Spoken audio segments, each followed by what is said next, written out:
Bismillahirrahmanirrahim. Assalamualaikum warahmatullahi wabarakatuh. Waalaikumsalam warahmatullahi wabarakatuh. Waalaikumsalam warahmatullahi wabarakatuh.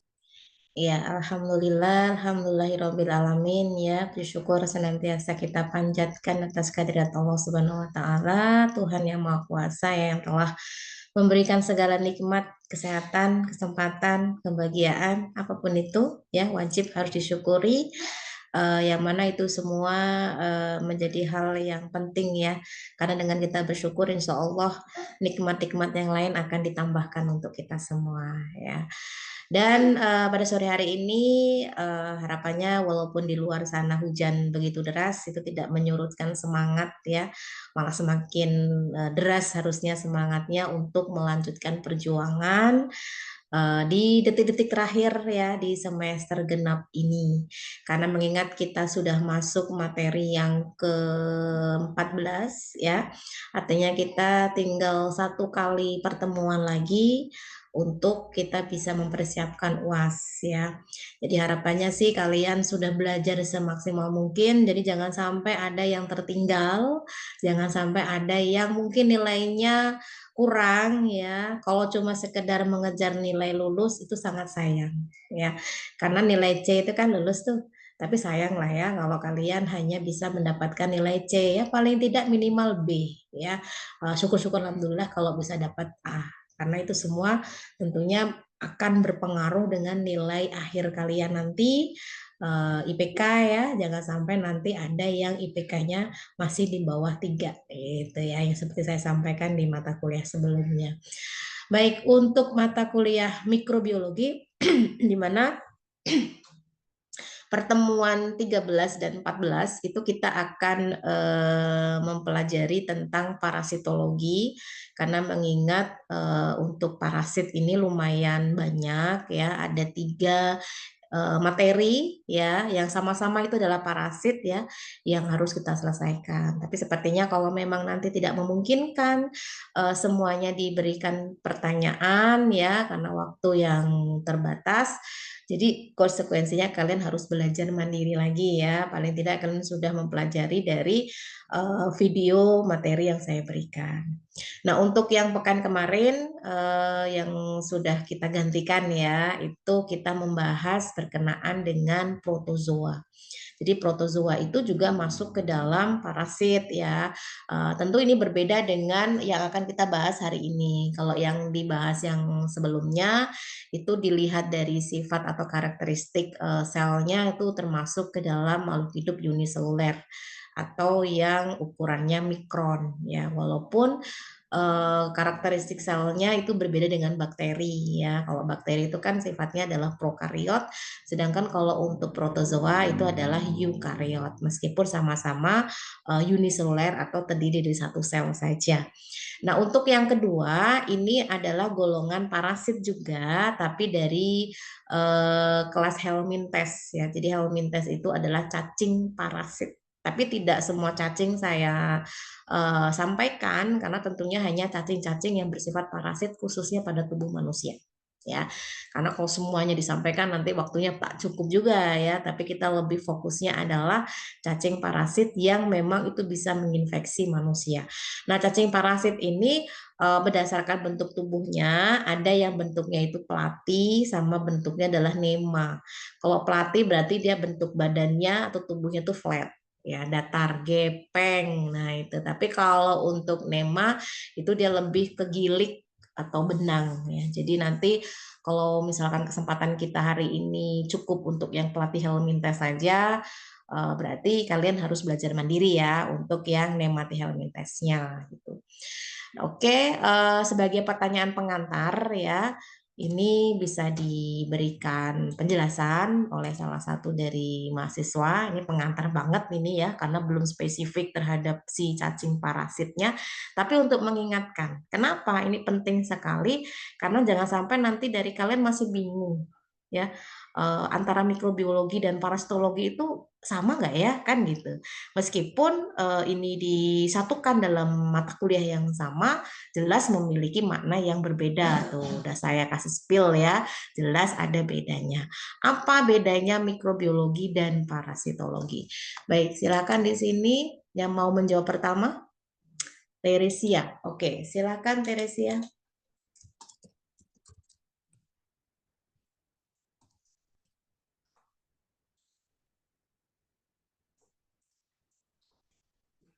Ya, silakan. Baik, Bu. Jadi perbedaan mikrobiologi yaitu ilmu yang mempelajari mikroorganisme yang dapat menginfeksi dan menimbulkan penyakit pada manusia. Dan parasitologi, ilmu yang mempelajari parasit dan interaksi parasit dengan inangnya. Jadi, mikrobiologi adalah ilmu yang sangat beragam yang mencakup semua jenis organisme yang ada pada tingkat mikron atau lebih kecil, ditambah yang memiliki tahapan kehidupan yang terjadi pada skala ukuran yang sama, sementara bakteriologi adalah studi tentang bakteri saja. Sudah, Bu. Oke, baik, kita lihat ya. Mengingatkan kembali, karena juga pengantar ya, mengingatkan kembali, jangan sampai nanti kalian masih ada yang bingung mengenai dua pengertian ini ya. Mikrobiologi, jelas dari kata-kata mikro. Mikro itu berarti ukurannya mikron. Berarti keilmuan yang memang mempelajari tentang mikroorganisme, tapi tidak kita batasi semuanya ya, mau dia menguntungkan, mau dia merugikan, atau yang mau bersifat parasit, pokoknya semuanya masuk ke mikrobiologi. Ya, jadi tidak hanya yang menguntungkan, merugikan pun juga dipelajari. Ya, bahkan ada beberapa makhluk hidup lain yang meskipun dia bukan seluler, ya, bukan sel, juga ikut dipelajari di sini, tapi hanya kulit-kulitnya saja. Ya, artinya hanya tidak detail ya. Kalau detail ya harus ada mata kuliah sendiri. Nah, ini yang bisa dimasukkan ke sini, yang satu adalah virus ya, meskipun virus itu bukan termasuk sel, tapi tetap bisa dimasukkan ke dalam mikrobiologi. Karena kalau belajar tentang virus itu khususnya adalah mata kuliahnya adalah virologi. Tapi dalam hal ini virus tetap bisa dimasukkan ke dalam mata kuliah ini. Ya, meskipun tidak spesifik atau tidak begitu kompleks detail ya untuk mempelajarinya. Nah, kemudian kalau untuk parasitologi jelas dari kata parasit, artinya semua makhluk hidup yang bersifat merugikan atau bisa menimbulkan suatu penyakit gitu ya. Baik yang sifatnya mikroorganisme maupun makroorganisme. Mau yang sifatnya seluler maupun yang multiseluler. Nah, itu yang jadi tahu bedanya ya. Dalam hal ini mana yang mikrobiologi, mana yang parasitologi. Oke, itu untuk dua perbedaan yang perlu dipahami dan ditekankan, jangan sampai keliru keduanya. Nah, kita sudah masuk ke khusus terkait cacing parasit untuk yang platyhelminthes ya. Nah, nanti kita tahu nih karakteristik tubuhnya seperti apa, kemudian bagaimana perkembangbiakannya, bagaimana karakteristik-karakteristik yang lainnya ya. Apa itu platyhelminthes? Kemudian sebutkan karakteristiknya. Baik, dipersilakan di sini ada Desakmade Widiari. Silakan Widi. Baik Ibu, jadi platyhelminthes itu berasal dari bahasa Yunani yaitu pleti dan helmin. Pleti itu artinya pipi, helmin itu cacing. Karakteristik umum dari platyhelminthes sendiri bersifat parasit pada hewan maupun manusia, tergolong triploblastik. Terus cacing ini tidak memiliki rongga tubuh sebenarnya, tetapi sudah memiliki sistem ekstrensi, saraf, dan reproduksi. Terus terdiri dari trematoda dan cestoda. Sudah, Bu. Oke, ya. Itu sudah dipahami ya, berarti platyhelminthes berasal dari platy yang berarti pipih ya. Helmin itu berarti cacing. Pokoknya yang helminthes itu pasti cacing. Tinggal tergantung depannya apa, platy atau nema ya. Nah, karena dia bentuknya platy berarti pipih ya. Berarti disebut juga sebagai cacing yang bentuknya pipih atau gepeng. Nah, ini kalau dilihat dari segi karakteristiknya tadi sudah disebutkan oleh Widi ya, sifatnya parasit jelas ya. Kalau nggak parasit pasti nggak masuk dong di golongan parasitologi begitu. Kemudian tubuhnya itu terdiri dari 3 lapisan ya. Ada bagian atas epidermis, bagian tengah meso, bagian dalam itu endo ya. Nah, kemudian untuk cacing gepeng ini atau cacing pipi ini dia tidak memiliki rongga di bagian tubuhnya yang sifatnya sejati atau sebenarnya. Tapi dia memiliki karakteristik untuk sistem ekskresi yang sudah jelas, kemudian sarafnya juga sudah jelas dan reproduksinya juga sudah jelas ya. Nah, ini ada dua golongan ya yang masuk ke dalam platyhelminth test, itu ada trematoda dan ada kestoda. Nanti kita akan bahas satu persatu ya, apa itu trematoda dan apa itu kestoda. Yang pertama, ini sudah di-spill ya, trematoda itu artinya cacing hisap. Berarti cacing yang memiliki kemampuan dapat menghisap gitu ya, ngeri juga ini cacing dapat menghisap, yang artinya dia bisa mengambil darah si orang yang mungkin terinfeksi ya atau orang yang dihinggap gitu ya, yang ini tentunya akan menimbulkan masalah dalam kesehatan. Baik, di sini pertanyaannya adalah trematoda cacing hisap apa saja sih karakteristiknya? Oke, di sini dipersilakan Vivi ya, silakan Vivi.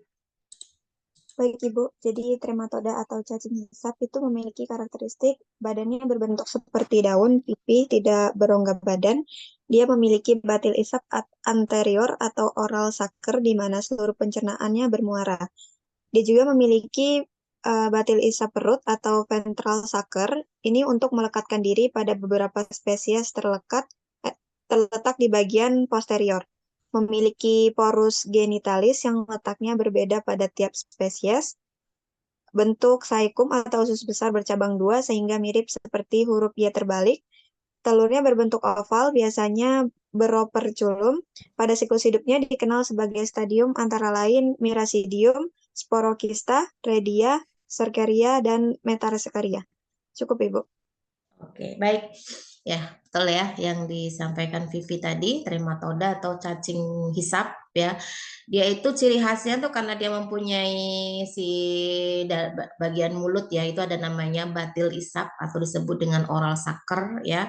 Dan selain ada di bagian mulut juga ada di bagian perutnya ya, yang kita kenal juga sebagai ventral sucker. Tapi beda fungsi ya. Kalau untuk oral sucker kan untuk menghisap makanan nih ya, entah makanannya dari mana, entah dari manusia atau dari hewan. Nah, kalau untuk yang ventral sucker itu untuk melekatkan dirinya di inangnya. Jadi supaya dia lebih kuat gitu ya untuk menempel. Gitu. Oke, dilanjutkan ya untuk penggolongan. Jadi ada beberapa jenis cacing hisap ya berdasarkan habitatnya atau berdasarkan tempat hidupnya. Ada jenis cacing hisap usus. Nah, ini jelas dah tahu ya, berarti adanya di usus gitu ya. Kemudian ada cacing hisap hati, kemudian cacing hisap paru-paru ya, dan ada cacing hisap darah ya. Ini selain untuk karakteristik, contohnya juga ya, contohnya apa gitu nama cacingnya ya. Baik, di sini dua saja mahasiswa ya untuk bisa memberikan penjelasannya, dua-dua berarti. Yang pertama usus dan hati ini Sukma. Sukma sudah bisa menjawab? Saya Ibu. Oke, Sukma ya. Salah nanti Putu. Kemudian darah dan paru-paru ini kembali ke awal. Tadi siapa? Teresia ya? Ya, Bu. Ya. Silakan disebutkan karakteristiknya apa, lalu contohnya apa untuk masing-masing. Dimulai dari Putu Sukma, silakan. Baik, yang pertama itu trematoda usus atau Phaseolopsis buski. Dia itu salah satu parasit trematoda terbesar dan dia memiliki alat hisap atau susker yang dilengkapi dengan kait untuk melengkapi diri pada inangnya. Terus dia itu bersifat hermaprodit. Dia juga terdapat dua kelamin dalam satu tubuhnya dan dapat menimbulkan penyakit fasiolopsiasis. Dia juga hepsis definitif atau manusia babi atau kadang-kadang anjing. Hepsis intermediator satunya keong air dan sedangkan Hepes intermediator 2-nya adalah tumbuhan air.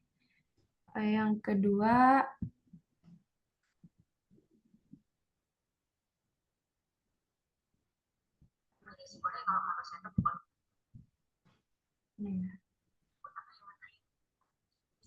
Yang kedua itu ada bus. Apa ini? Siklus hidup.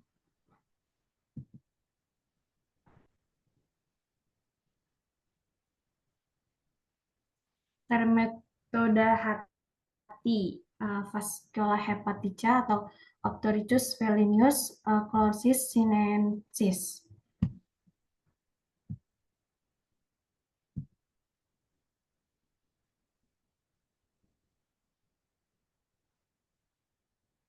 Sudah cukup, Ibu. Oke, baik. Dilanjutkan, Teresia, paru-paru dan darah.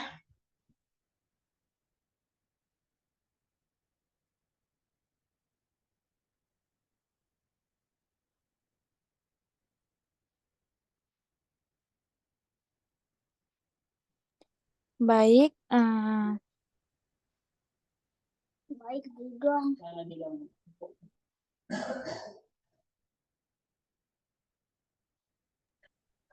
Jadi trematoda memiliki bentuk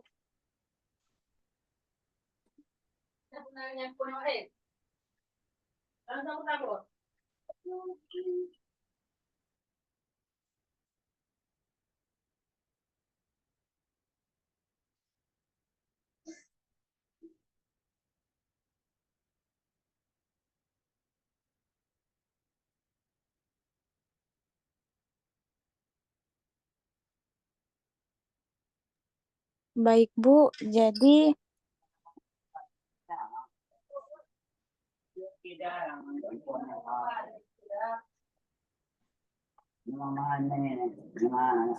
cacing paru-paru masuk ke dalam bronchus, dikeluarkan melalui batuk dan dikeluarkan melalui dahak atau ditelan dan dikeluarkan melalui feses dan darah, yaitu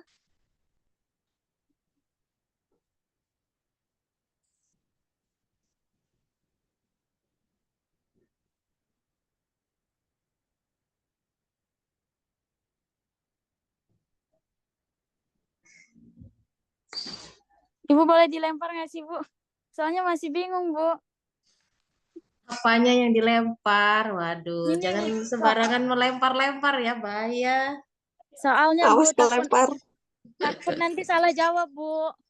Ya nggak apa-apa, salah jawab kan nanti sama-sama kita perbaiki. Ini mau dilempar benar?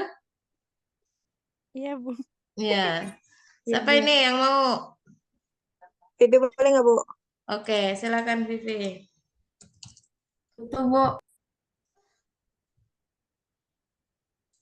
Oke, Untuk trematoda paru itu ada Paragonimus westermani.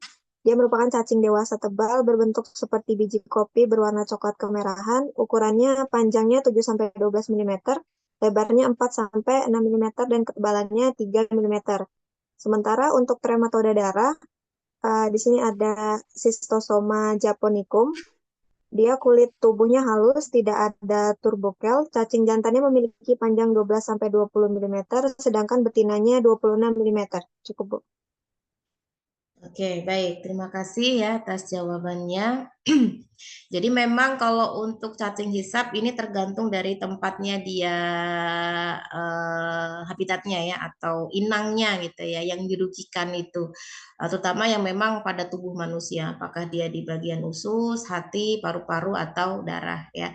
Nah, ini adalah bentuk-bentuk dari trematoda ya. Misalkan di sini ada trematoda usus, contohnya adalah Phaseolus busci ya, kemudian ada Heteropide dan ada Echinostoma ilocanum ya. Kemudian kalau untuk yang trematoda hati itu ada Fasciola hepatica ya, kemudian ada Opisthosis vilenus sama Chlornesis sinensis ya.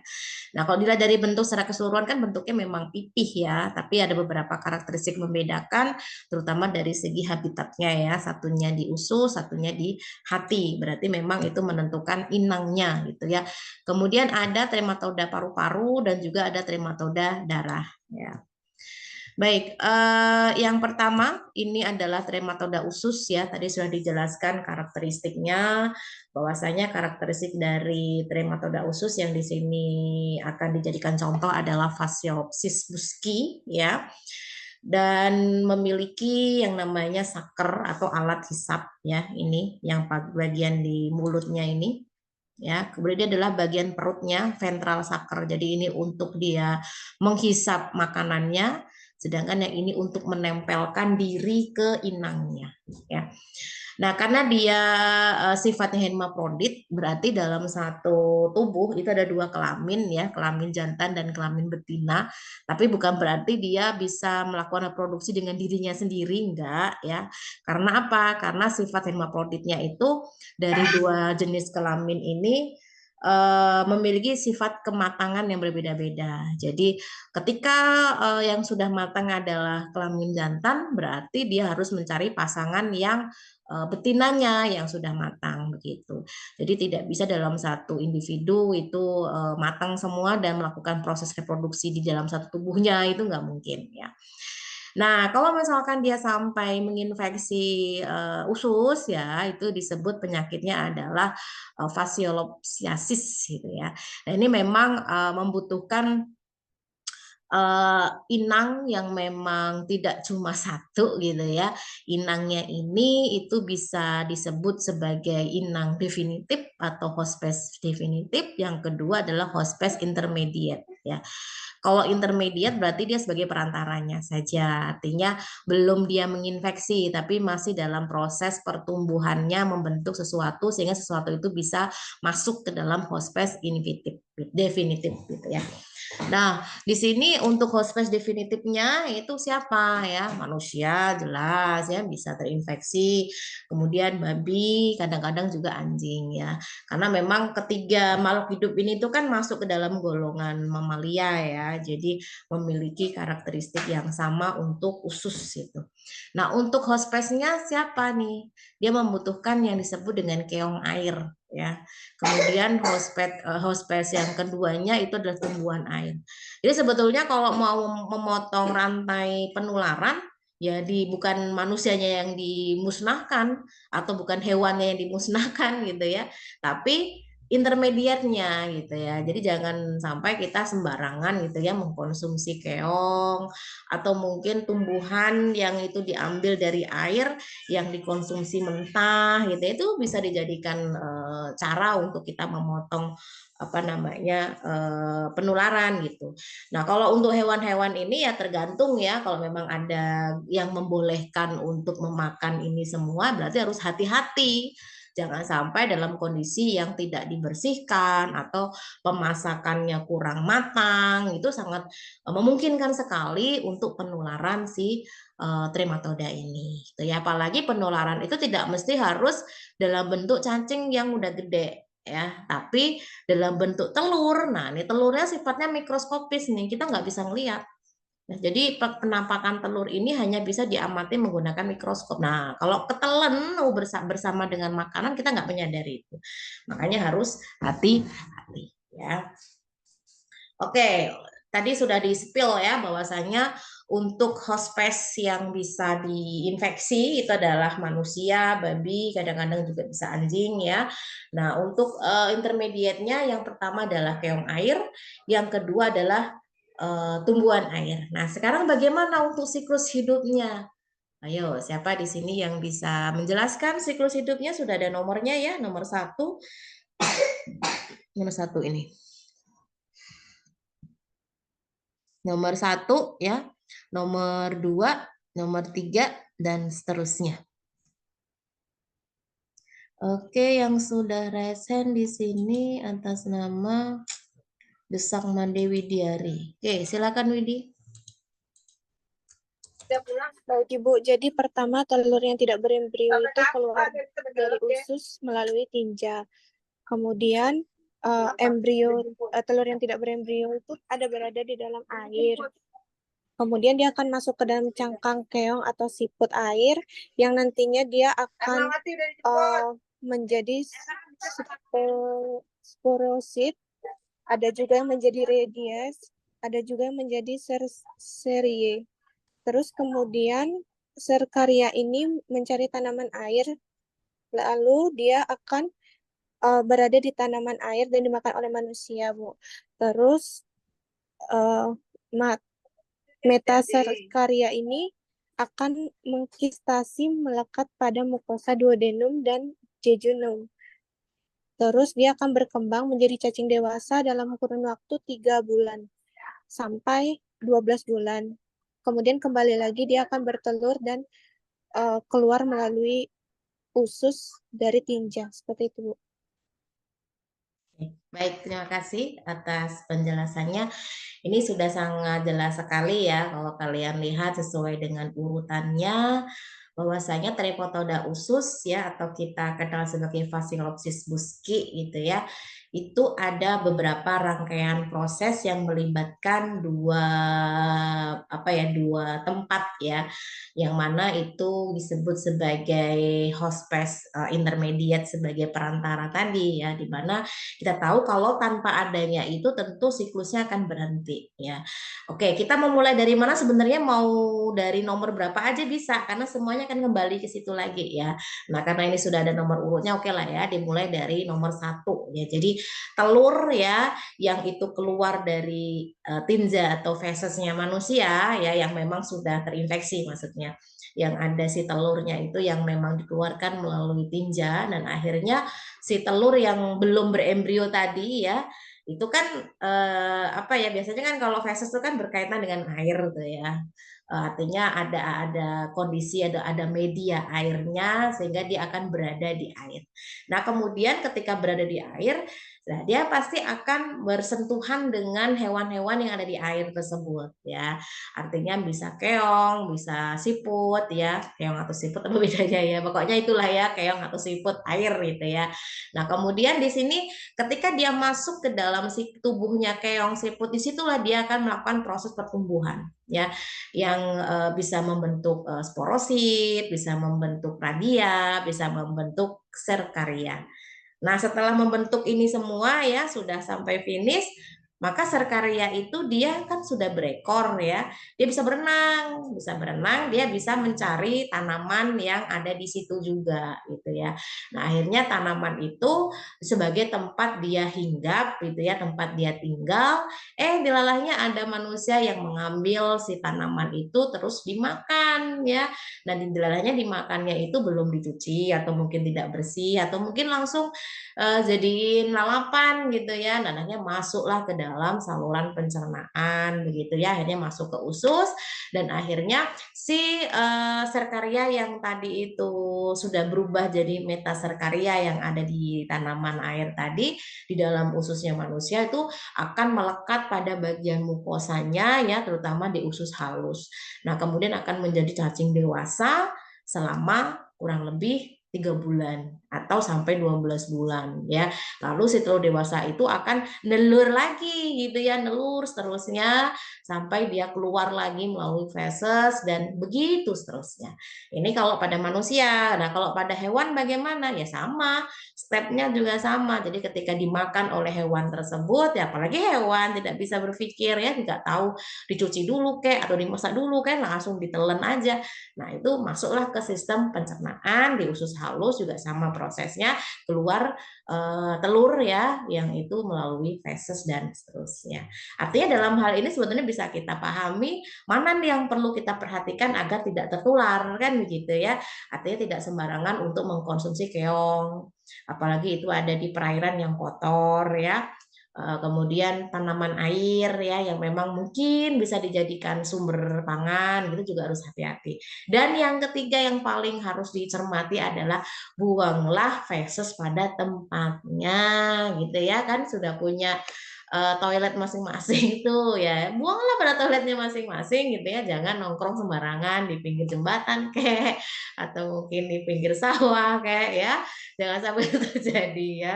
Apalagi kalian perempuan, aduh no ya, harus menjaga itu semua, jangan sembarangan ya, apalagi sampai kepepet, aduh jangan sampai ya. Artinya malu lah, paling tidak itu untuk menjaga agar tidak tersebar aibnya. Apalagi zaman sekarang itu kan apa-apa di video di video. Kalau pas apes ketemu orang yang bawa HP kan direkam viral tuh ya, malu juga. Kalau viralnya bagus sih nggak apa-apa. Kalau viralnya kalian lagi nongkrong di jembatan sambil buang feses, nah itu yang hal yang sangat memalukan ya, jangan sampai terjadi. Nah, tapi saya rasa untuk saat ini sebenarnya banyak di antara kita yang sudah sadar oleh kesehatan, jadi sudah tidak sembarangan ya untuk membuang feses. Kalau dulu-dulu mah iya ya, dulu-dulu itu nggak semua orang punya jamban, nggak semua orang punya toilet ya.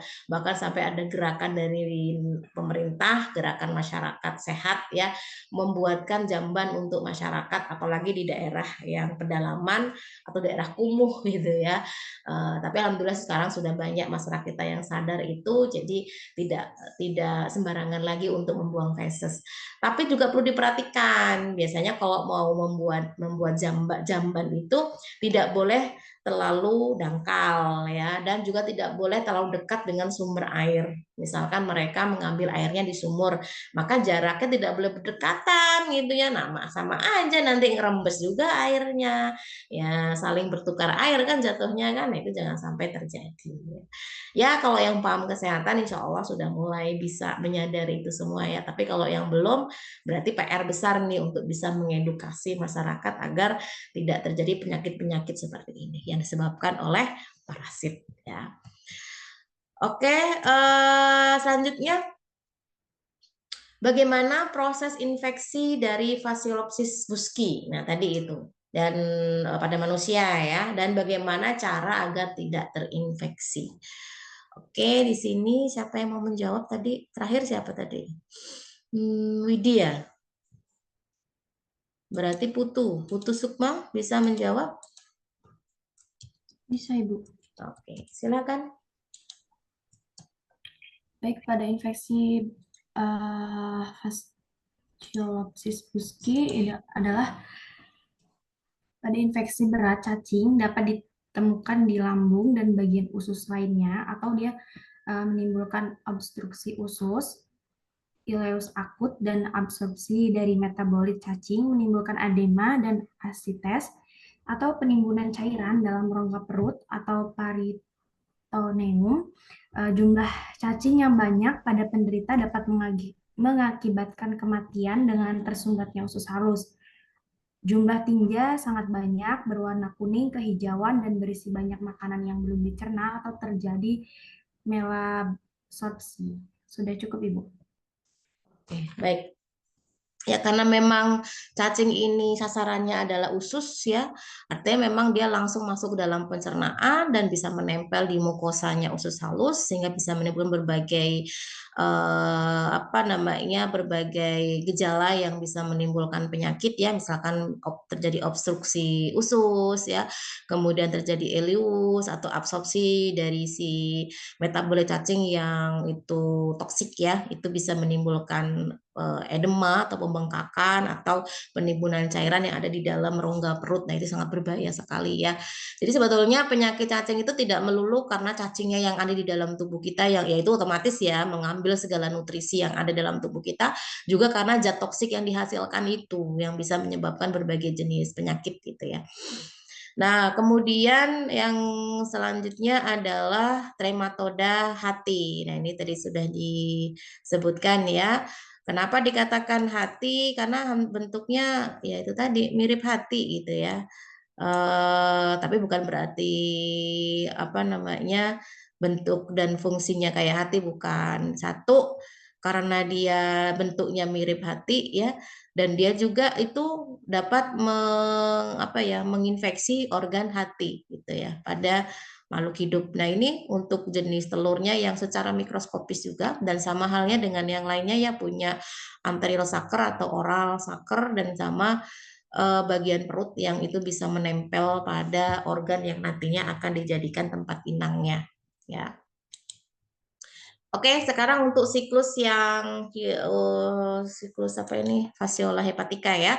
Siapa yang akan menjelaskan? Teresia, Bu. Oke, silakan Teresia.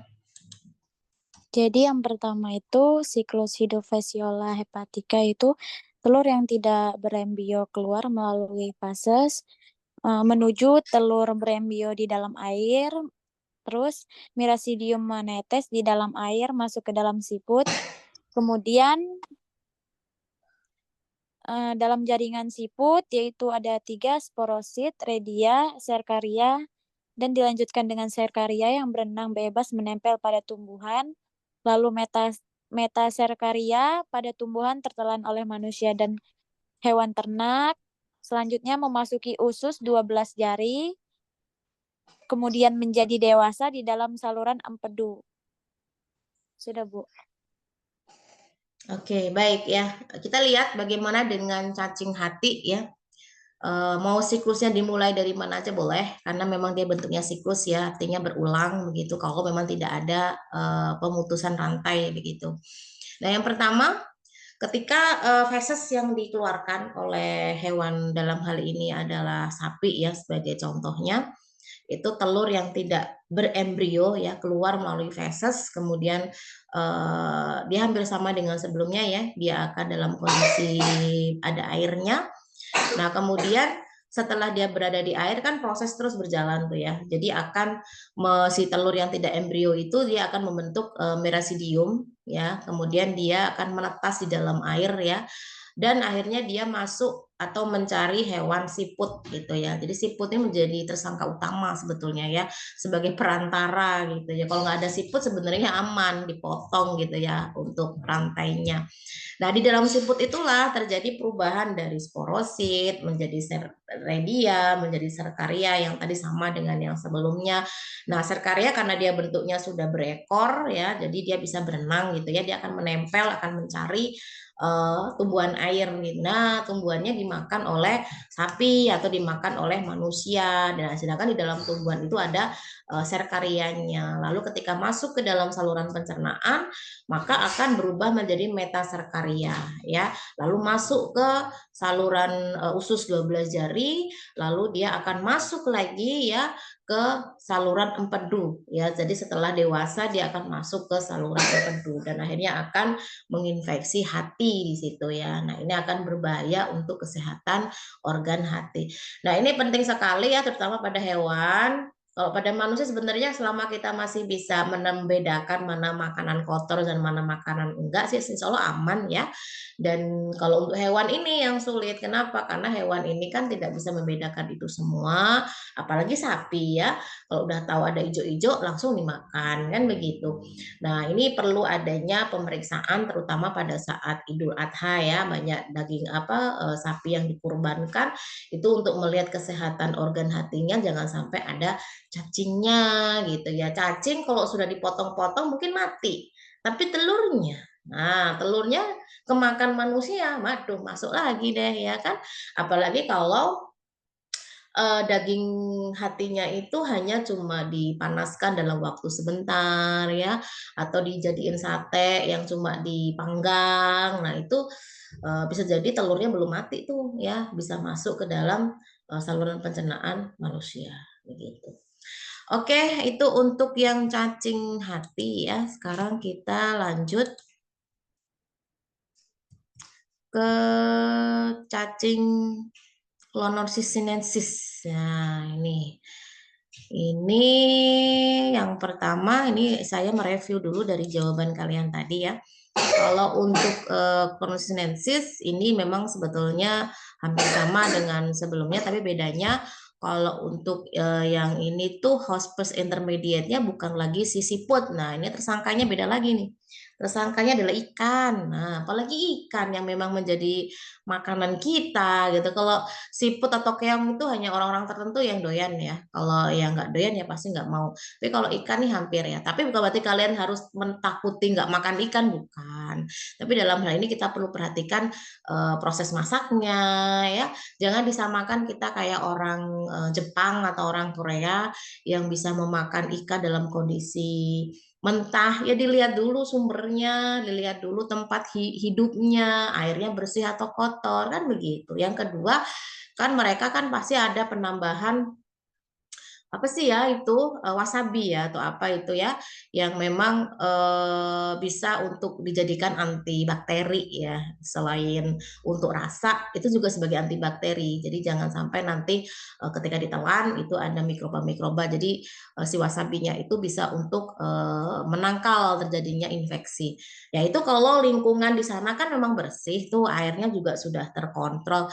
Nah, kalau ngambil ikannya di air yang kita belum jelas itu bersih atau enggak tiba-tiba langsung dimakan mentah ya wassalamualaikum gitu ya artinya kita nggak tahu apa yang ada di dalam tubuhnya si ikan tersebut ya. Nah ini bentuknya ya Clonor sinensis gitu ya jadi dia bentuknya pipih ya kemudian sama sih ya kurang lebihnya hanya bentuk aja yang beda ya. Kemudian ini telurnya yang sifatnya adalah mikroskopis ya. Nah, sekarang siapa yang akan menjelaskan terkait siklus hidup? Bedanya ini cuma pada ada ikannya ya sebagai perantara ya. Oke, di sini siapa yang akan menjelaskan yang belum kebagian? Vivi mau coba, Bu. Oke, silakan.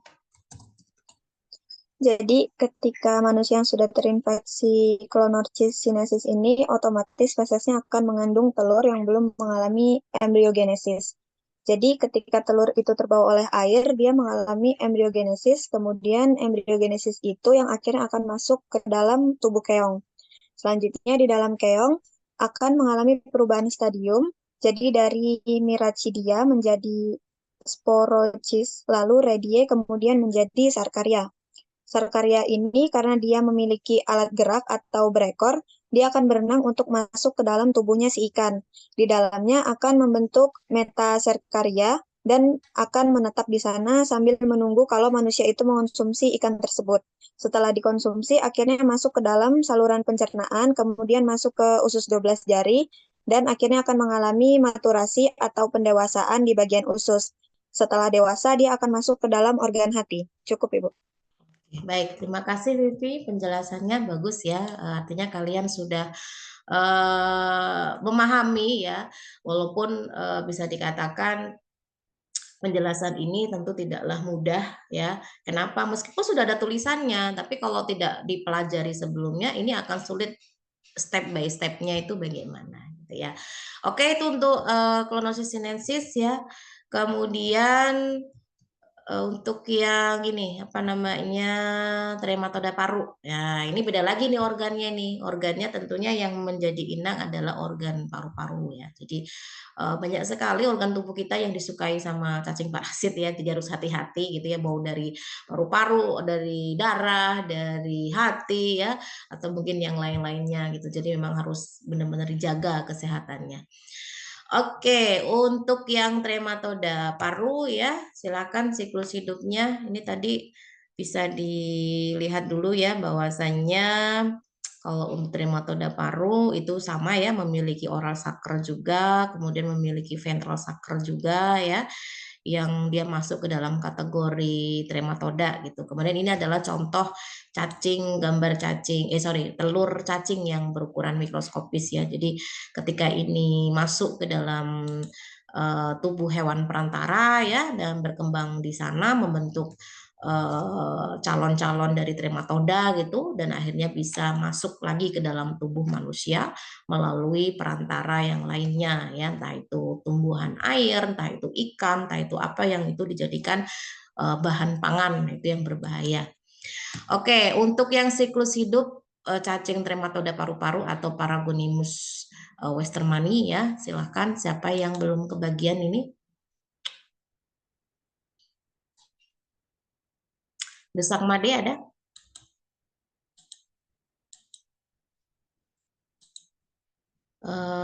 Putu Supe?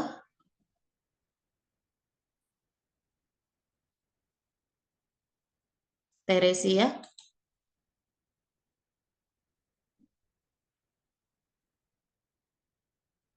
Silakan, siapa ini? Vivi? Baik, Bu. Iya, Bu. Teresia ada? Ada, Bu. Oke, silakan Teresia.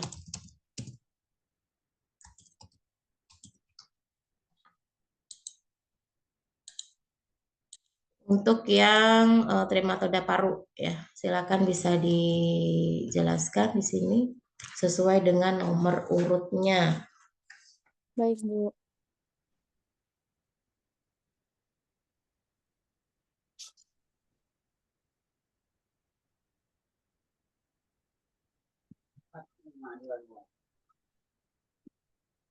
Sebentar ya, Bu. Mau bersin lagi.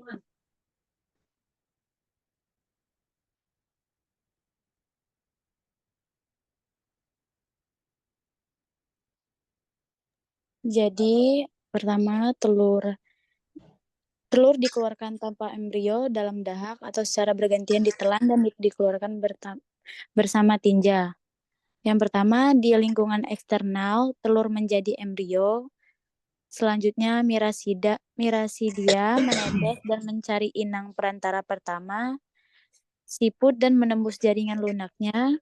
Yang ketiga yaitu mirasidia melalui beberapa tahap perkembangan di dalam siput. Selanjutnya, sporoskista dan redia dengan yang terakhir menghasilkan banyak serkaria yang muncul dari siput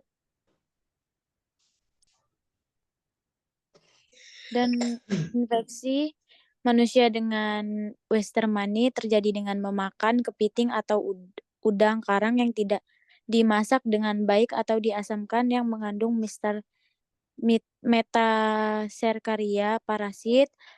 Selanjutnya nomor 6 yaitu metaserkaria keluar dari kista di duodenum. 7 menembus dinding usus ke dalam rongga perut, kemudian melalui dinding perut dan diafragma ke paru-paru di mana mereka menjadi terbungkus dan berkembang menjadi dewasa. Sudah, Bu. Oke, baik. Terima kasih atas penjelasannya. Itu ya. Kemudian saya lanjut yang untuk yang trematoda darah ya.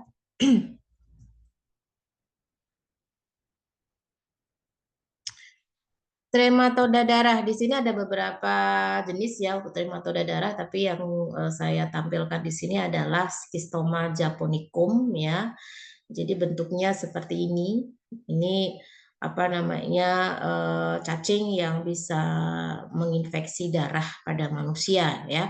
Dan sedangkan ini adalah telurnya. Jadi kalau sampai ada penularan atau ada infeksi, ini tentunya sangat berbahaya ya untuk kesehatan manusia. Baik, di sini siklus hidup dari trematoda darah ya atau Schistoma japonicum. Karena selain japonicum kan ada haemoticum sama mansoni ya. Itu juga jenis-jenis dari cacing trematoda darah ya. Oke, di sini siapa yang akan menjelaskan untuk siklus hidup cacing parasit trematoda darah? Vivi, silakan.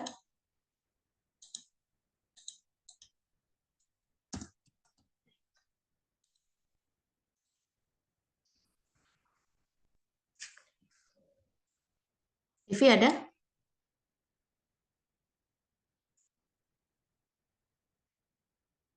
Nah, Vivi kok hilang? Oke, coba Putu Sukma ada?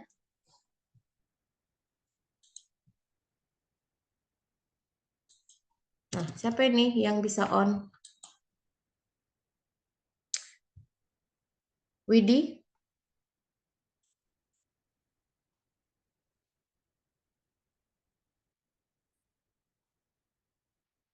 Teresia?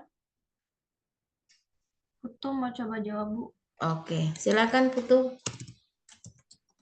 Baik, yang pertama itu ada cacing dewasa, dia itu hidup di vena mesenterica inferior di sekitar intestinum tanui, lalu telur itu menembus jaringan submukosa intestinum, lalu masuk ke dalam lumen usus dan keluar dari tubuh bersama tinja, lalu di dalam telur itu menetas, kemudian keluar mirasidum, lalu masuk ke Hopes perantara, lalu berkembang menjadi soporokista, kemudian keluar dari Hopses perantara, lalu dia menjadi serkaria, kemudian penetrasi ke kulit manusia, lalu ikut sirkulasi darah untuk menuju jantung, paru-paru, dan kembali ke jantung.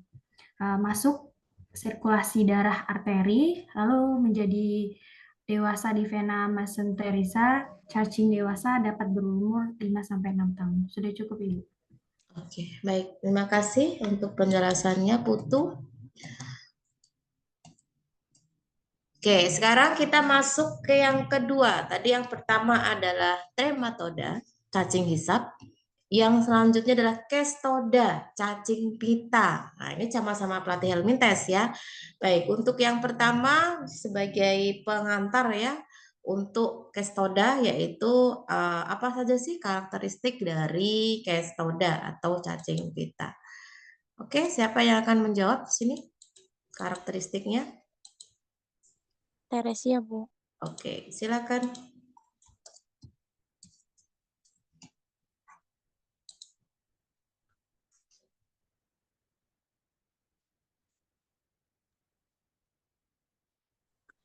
Jadi cestoda memiliki tubuh memanjang dengan bentuk yang pipih dan mirip dengan sehelai pita. Tubuh cestoda simetri pada bagian kiri dan kanannya. Ciri-ciri cestoda adalah tubuhnya yang bersegmen secara garis besar. Cestoda terdiri dari 2 segmen, yaitu kepala dan tubuh. Sudah, Bu. Oke, baik.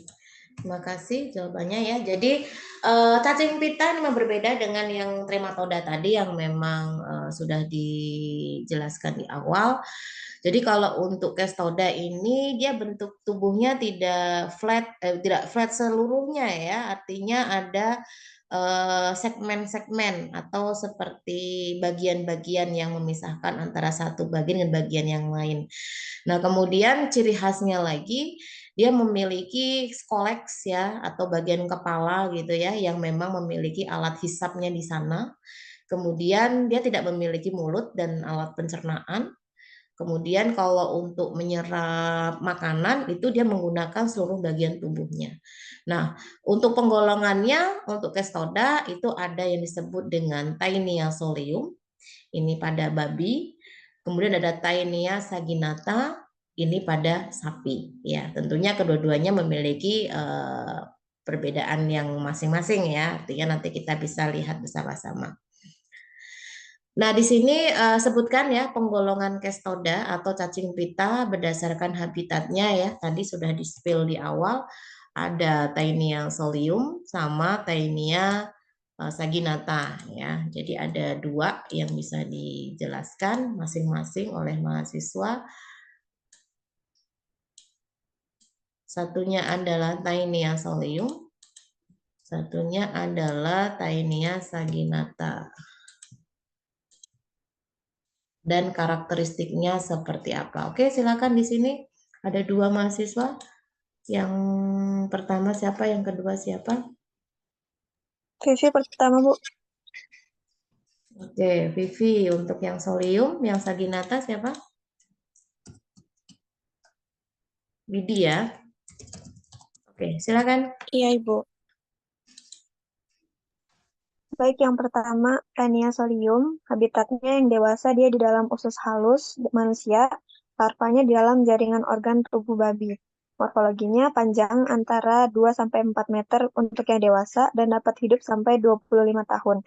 Bentuknya pipih dan terdiri skoleks atau kepala, leher, dan strobia yang terdiri dari segmen proglotid.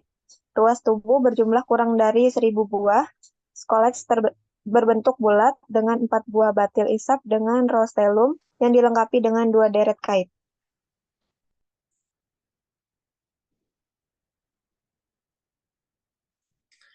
Oke, baik. Yang selanjutnya yang kedua, saginata, Widi. Baik, Ibu. Jadi Taenia saginata itu habitatnya dia di tubuh manusia terletak pada usus halus di bagian atas.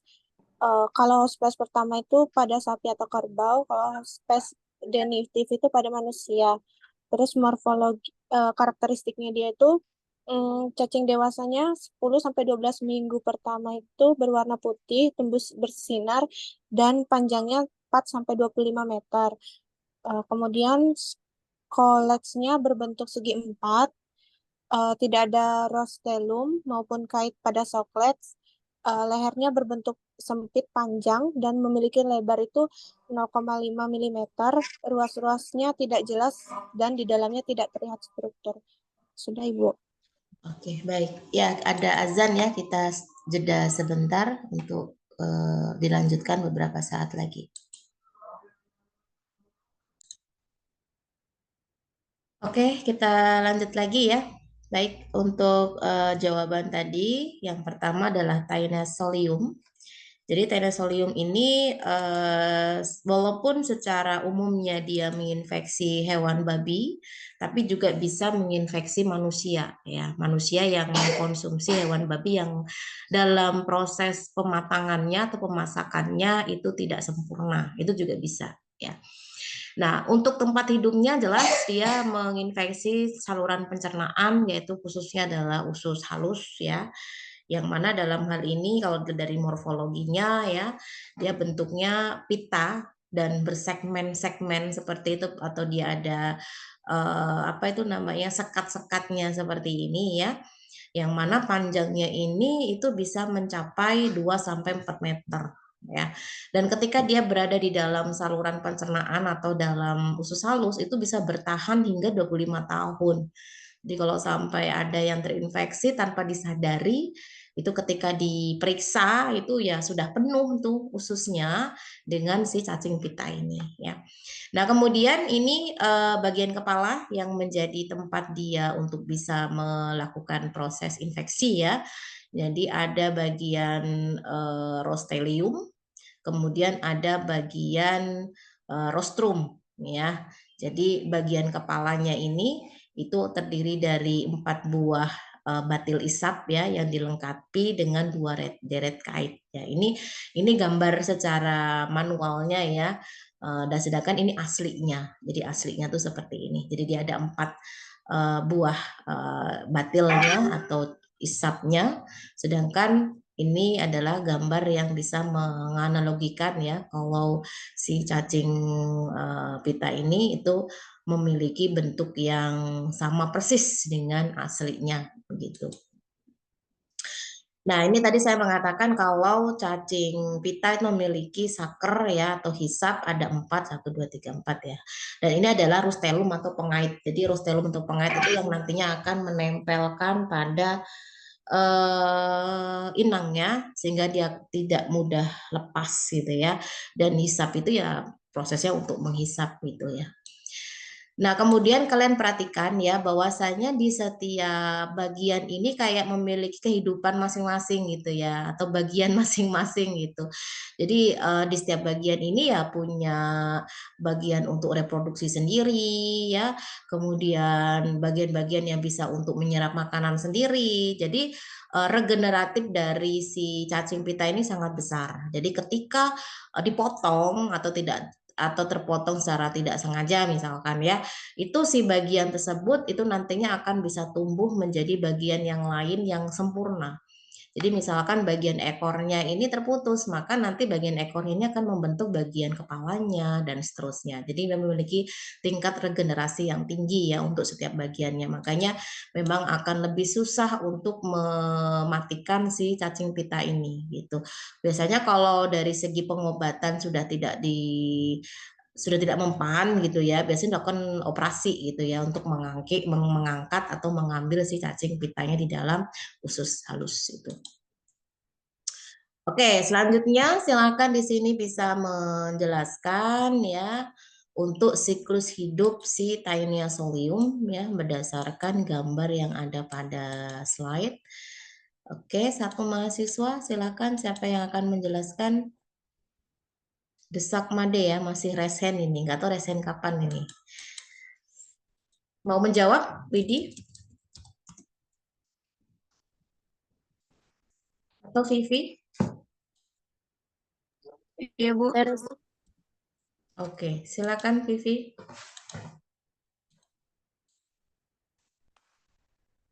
Kok jenis trematodanya Vivi? Sorry. Nama ngeri juga ya. Oke, silakan Vivi. Jadi cacing pita dewasa di usus halus keluar bersama feses, dia mengontaminasi tumbuhan yang menjadi makanan ternak, lalu telur berkembang menjadi larva yang menginfeksi jaringan otot hewan. Kemudian telur membentuk kista pada jaringan otot dan kista bertahap pada daging mentah atau tidak matang dikonsumsi. Cukup, Ibu. Oke, baik kita lihat ya. Sebetulnya kita bisa sih menghindari ini semua ya. Artinya dalam hal ini ada beberapa yang perlu kita perhatikan ya dari segi higienitasnya, kebersihannya begitu ya. Karena memang apa yang kita makan itu ternyata mempengaruhi kualitasnya kalau tidak diperhatikan kebersihannya. Nah, di sini kita lihat bahwasannya mau mulai dari mana itu ya boleh saja ya karena siklus. Jadi misalkan seseorang yang sudah terinfeksi cacing pita, akhirnya kan dia bertelur tuh ya di dalam pencernaan manusia, akhirnya telurnya itu bisa ikut terbawa oleh si feses. Nah, ketika fesesnya ikut keluar dan ternyata pada saat proses pengeluaran fesesnya tidak diperhatikan dari segi keamanannya, akhirnya bisalah dia terbawa oleh air dan akhirnya dia bisa menempel pada tumbuhan dan akhirnya tumbuhan itu bisa dimakan oleh hewan ternaknya membawa si telur ini, akhirnya terjadilah proses pembentukan telur menjadi kista dan akhirnya dia masuklah ke dalam jaringan otot dan akhirnya itu semua bisa dimakan pada daging yang sudah ada si kista itu tadi masuk lagi ke dalam tubuh manusia. Begitu seterusnya ya. Artinya dalam hal ini perlu diperhatikan ya bahwasanya kesehatan atau kebersihan itu nomor satu ya. Tidak hanya sekedar enak atau tidak enaknya ya. Oke, itu untuk siklus Eutainia solium ya. Nah, ini yang saya tampilkan. Semoga tidak mengganggu mood kalian ketika melihat ini ya.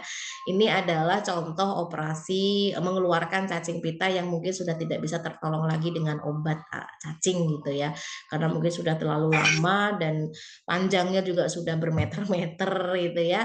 Jadi harus dibedah usus halusnya. Ini kan usus halus nih yang dikeluarkan ini untuk mengeluarkan si cacing pita yang nampak jelas sekali ya di sini ya, proklotid-proklotidnya. Ini tidak boleh ada yang terputus nih.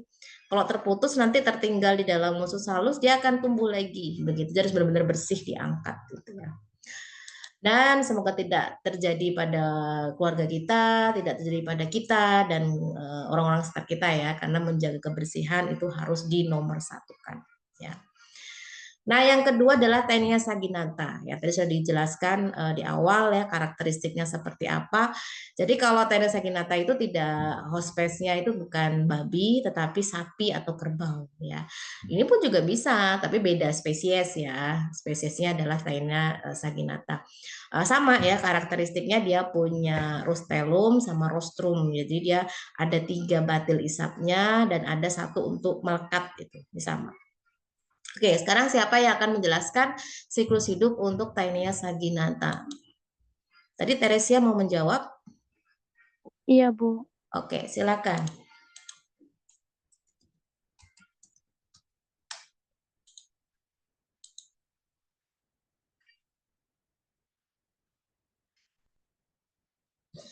Sebentar, Bu.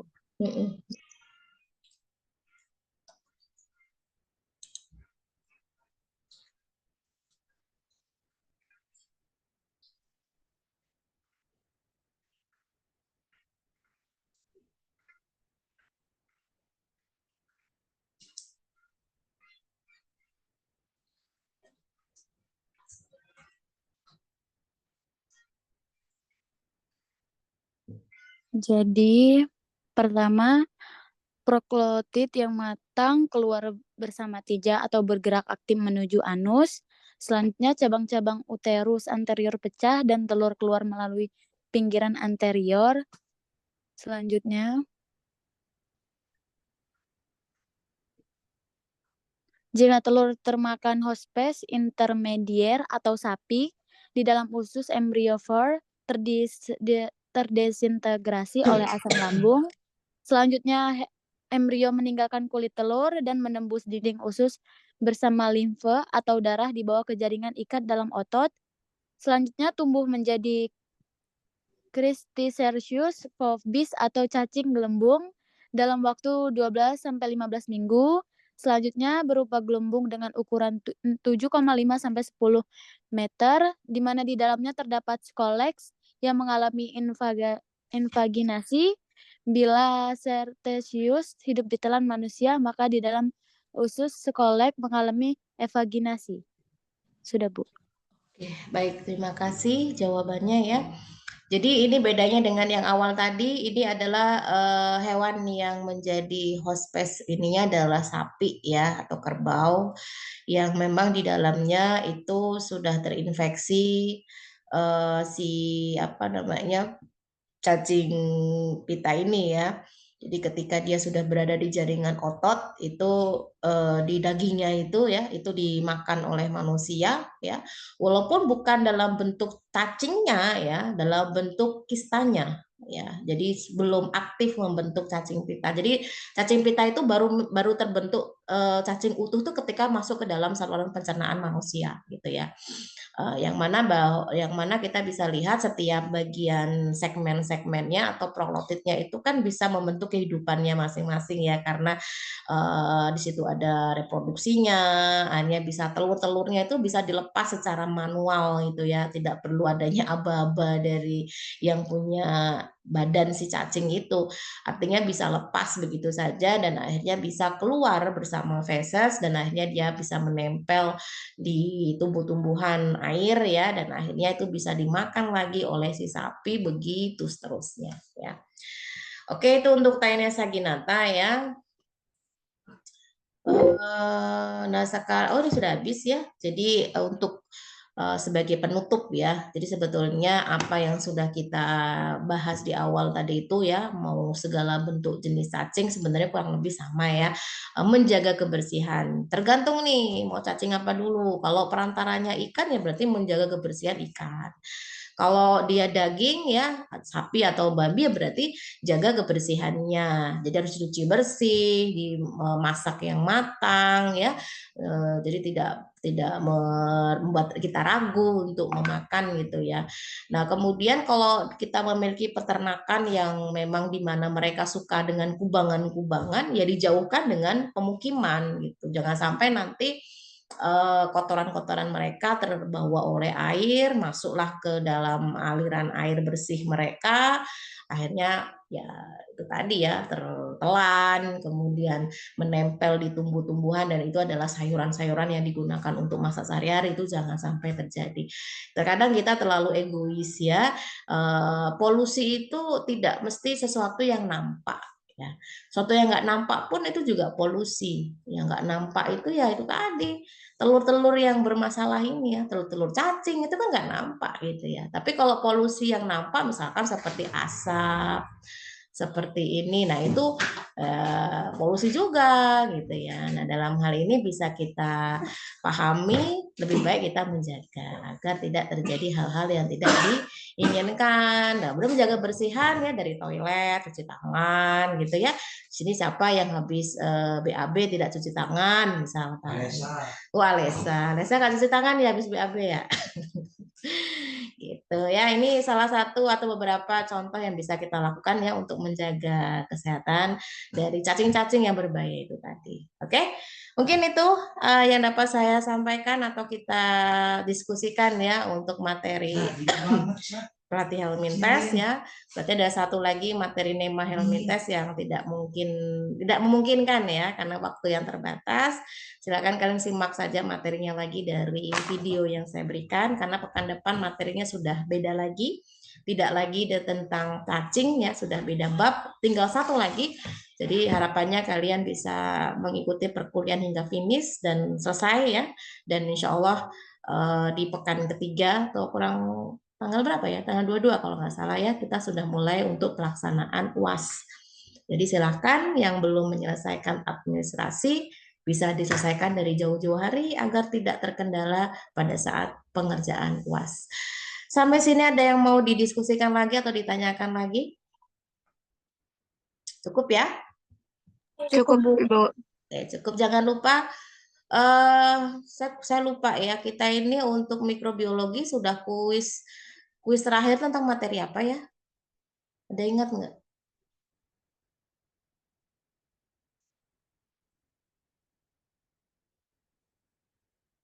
Coba nanti dicek lagi ya untuk materi apa? Kayaknya jamur itu sudah kayaknya ya, mikologi itu sudah. Berarti Ya, yang terakhir mikologi, Bu.